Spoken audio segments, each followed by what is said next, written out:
আসসালামু আলাইকুম। মুনমুন আয়ুর্বেদিক ঔষধালয় পক্ষ হইতে কবিরাজ আক্তার হোসেন। আজকে যে ঔষধের কথা বলছি সেটা হচ্ছে সাদা সিরাপ বা লিকুরিয়া। এই সাদা সিরাপ এবং লিকুরিয়া আপনারা কিভাবে ভালো করবেন সেই পদ্ধতি আমি বলে দিচ্ছি। অল্প পয়সায় বাড়িতে বসেই আপনারা সাদা সিরাপ এবং লিকুরিয়া রোগ ভালো করতে পারবেন 10 থেকে 15 দিনের মধ্যে। কালো জিরা নেবেন 20 গ্রাম, আর জয়ত্রী নেবেন 10 গ্রাম, আর 5টি নেবেন জায়ফলের বিচি।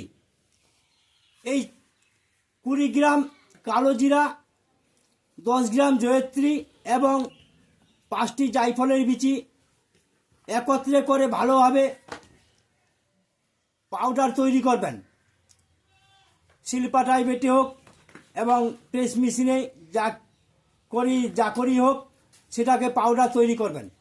পাউডার তৈরি করে ছোট ছোট বড়ি তৈরি করবেন।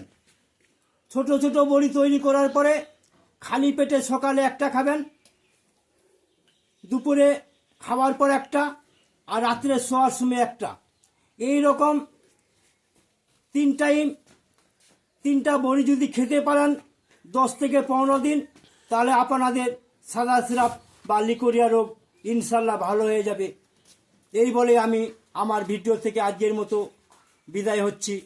খোদা হাফেজ।